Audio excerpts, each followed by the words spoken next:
그리스도인들이 순교를 하면 순교할수록 그 사회가 변화되고 많은 사람들이 감동을 했습니다. 왜 그랬을까요?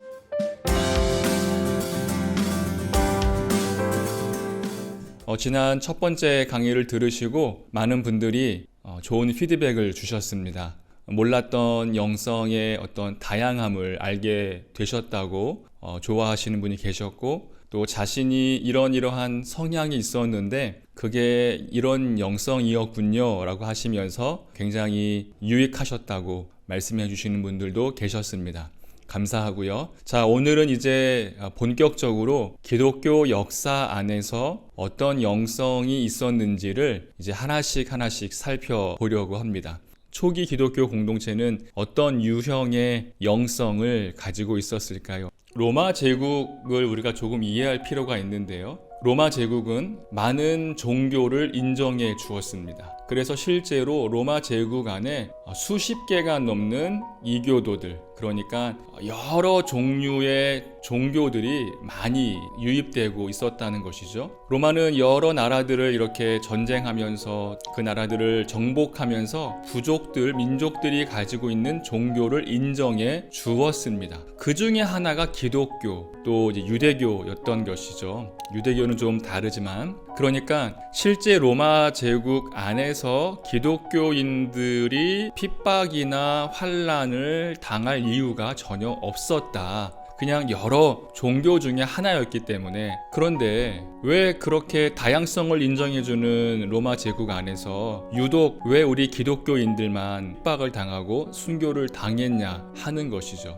여러 가지 이유가 있지만, 첫 번째로 로마 제국이 기독교를 핍박한 이유는 기독교인들이 황제 숭배를 하지 않았기 때문입니다. 로마 제국의 종교는 말 그대로 로마 제국을 숭배하는 거예요. 로마 제국의 가장 높은 사람은 누구죠? 황제였습니다. 그러니까 로마의 모든 종교가 다 가능했지만 황제를 숭배하는 것은 의무적으로 해야 했던 것이죠. 너희가 황제만 숭배하는 것, 국가의 여러 제의들, 또 이런 황제 숭배할 때에 거기에 모두 참석하고 기본적으로 하면 나머지는 어떤 종교를 믿든 문제가 되질 않았다는 것입니다. 그런데 기독교인들은 뭘 안 한 것이죠? 네, 이 황제 숭배를 안 한 겁니다. 그러니까 이거를 가지고 이 다른 이교도들이 로마 정부에, 로마 제국에 신고를 하는 것이죠. 기독교인들은 황제 숭배를 안 합니다. 기독교인들은 자신들이 믿는 하나님만 유일신이라고 고백하면서 황제에게 절을 하지 않습니다. 황제를 섬기는, 예배하는 그 제의에 참여하지 않습니다. 이것이 이제 로마 제국이 기독교인들을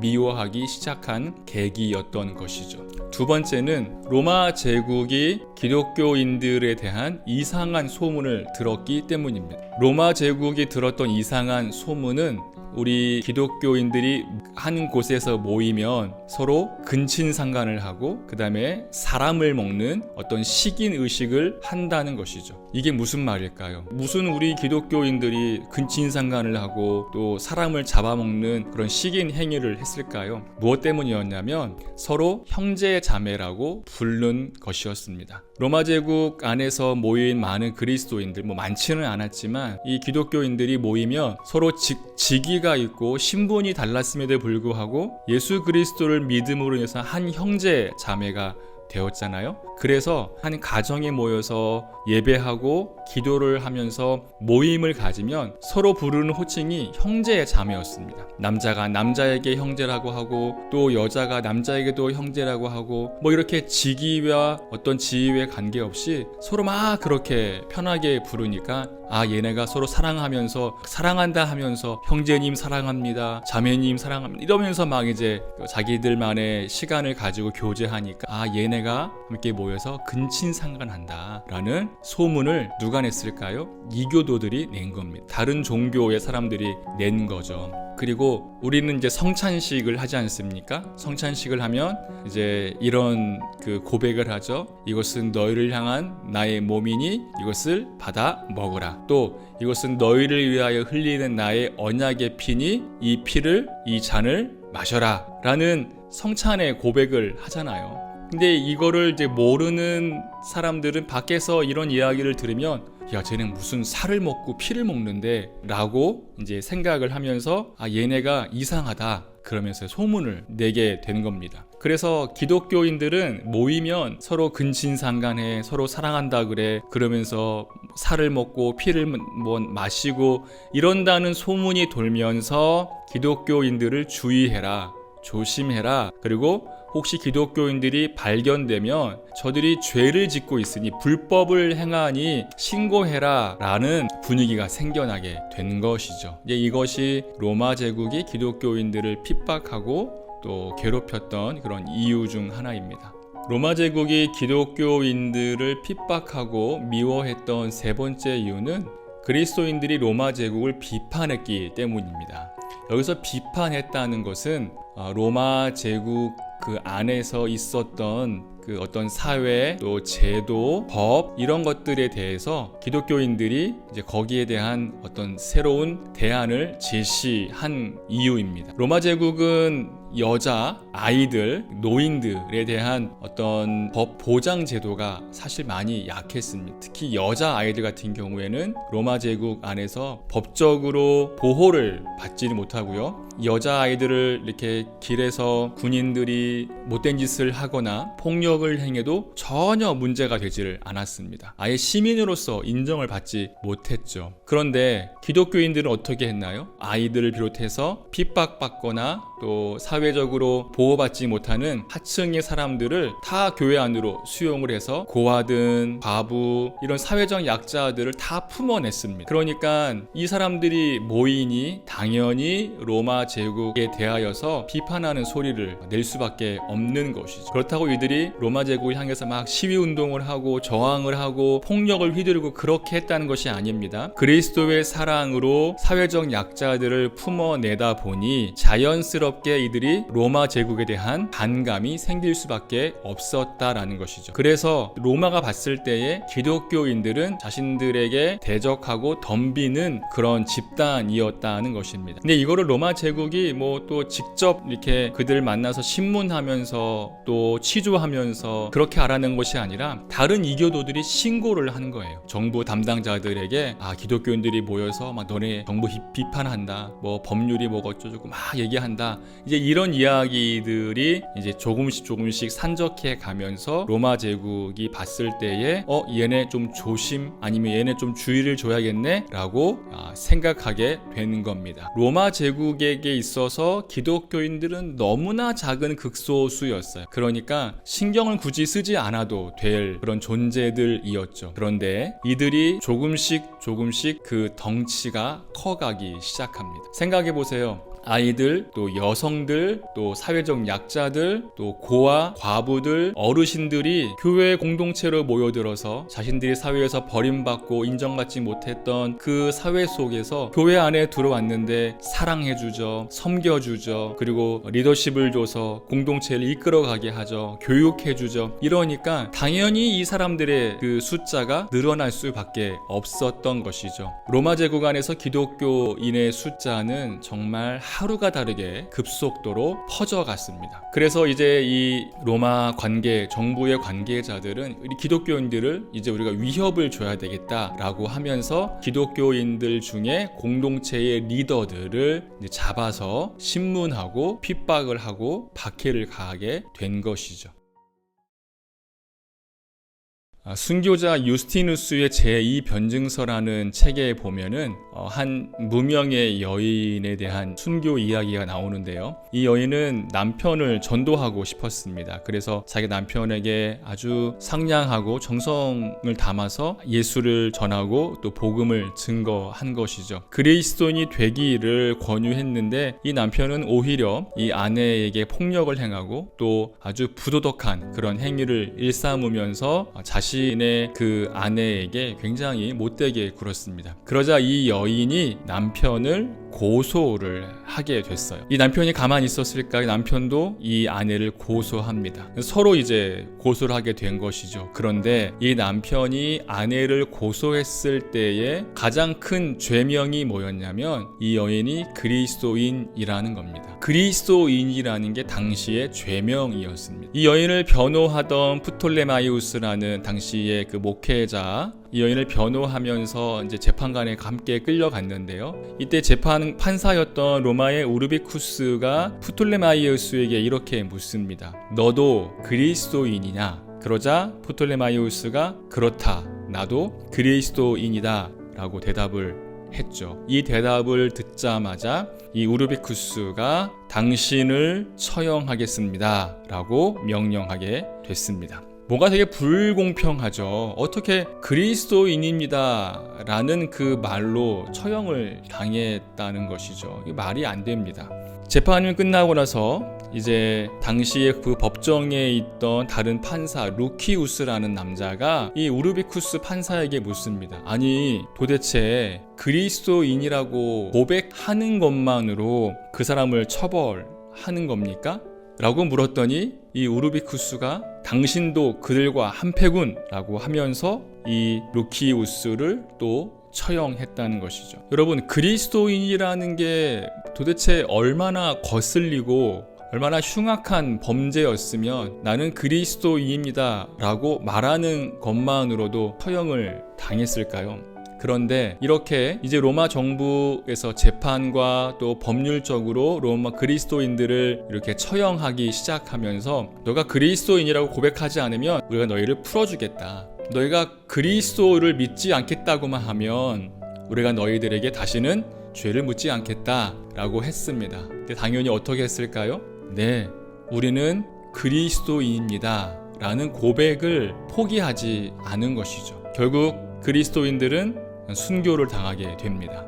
로마 제국은 이 기독교인들의 리더십들을 아까 말씀드렸던 프톨레마이우스나 또 터툴리안이나 유스티누스나 이런 사람들을 리더급에 있는 사람들을 처형하면 기독교인들이 겁을 먹고 무서워서 고백을 안 하겠지, 그리고 흩어지겠지 라는 생각을 한 것이죠.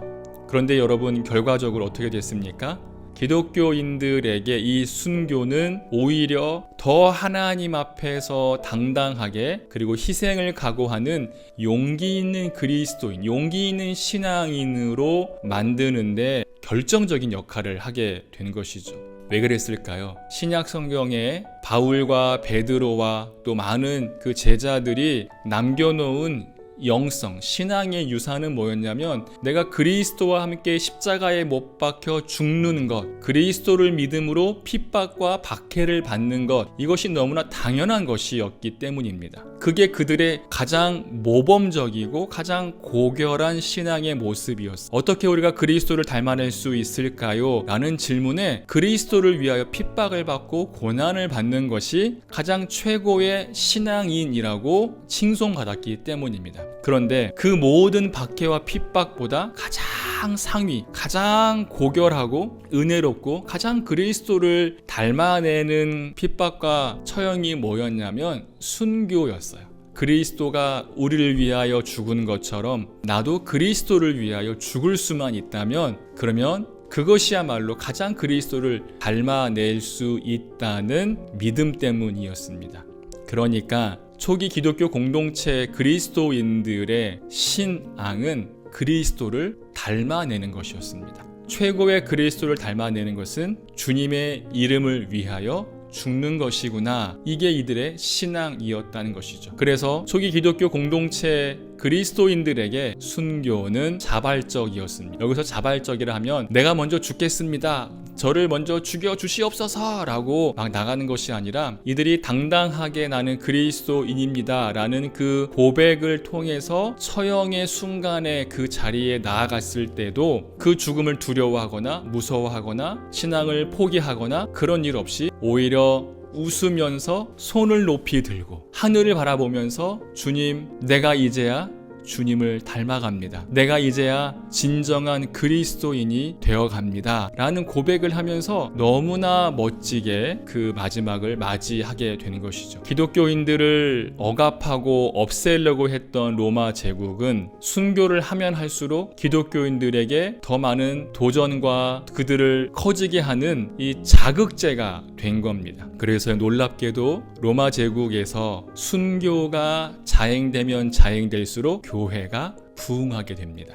순교자가 많아지면 많아질수록 기독교인들이 점점점 늘어나는 거예요. 이론이 얼마나 희귀하고 이상하고 얼마나 놀라운 대단한 그런 모습이겠습니까? 로마 제국 입장에서는 이건 도저히 말이 안 되는 거예요. 자기들이 봤을 때에 어처구니 없이 또 비현실적인 모습들을 가지고 살아가는 저 그리스도인들이 죽음 앞에서도 당당하게 자신들이 믿는 그리스도를 구주로 그리스도라고 고백하면서 신앙을 포기하지 않고 그 모습을 보면서 많은 사람들이 나도 함께 그리스도를 위하여 죽겠노라라고 모여들고 함께 사랑하는 모습들, 그러면서 더 사랑하고 더 모이기를 힘쓰고 더 섬기고 이런 모습들이 로마 제국이 봤을 때, 특히 이교도들이 봤을 때에는 참 별난 모습들이었습니다. 사랑하는 성도 여러분, 우리 초기 기독교 공동체가 가지고 있었던 영성은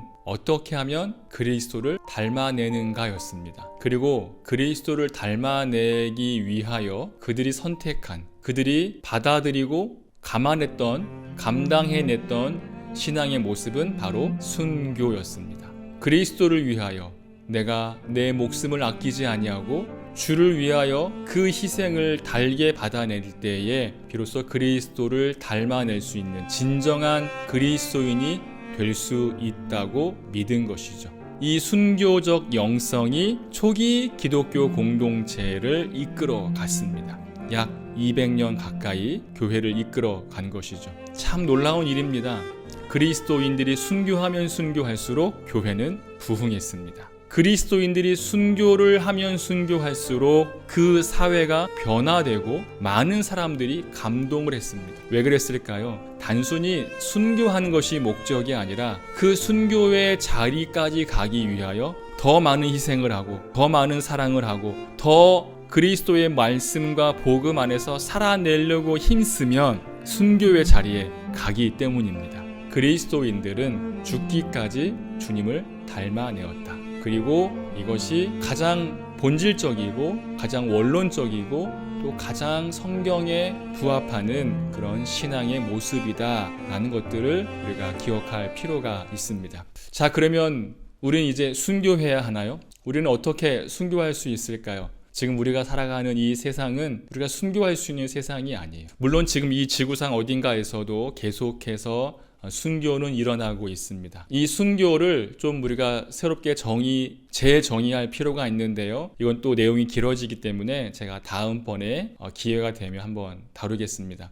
우리는 초기 기독교 공동체가 사자밥이 되어 또는 전차에 깔려서 끓는 물에 들어가면서 사지가 찢어지면서 그렇게 죽음을 맞이하는 그런 피 흘림의 순교를 하기는 참 어렵습니다. 할 수도 없고 또 우리가 과연 그것을 감당해낼 수 있을까라는 그런 부담이 생기죠. 그런데 우리가 이 순교적 영성은 본받아야 합니다. 이 순교적 영성은 우리가 익히고 또 배우고 그리고 그것을 우리가 연습해야 하는데요. 어떻게 우리가 이 순교적 영성을 몸에 익힐 수 있을까요? 피를 흘리고 죽음을 맞이하는 순교를 적색 순교라고 합니다. 적색 순교, 피를 흘리는 죽음이라는 것이죠. 우리가 이 순교적 영성을 우리의 신앙에 적용한다면 우리는 적색 순교가 아니라 백색 순교를 해야 합니다. 백색 순교란 피를 흘리지 않는 순교. 그러니까 내가 내 목숨이 실제로 죽는 것이 아니라 내가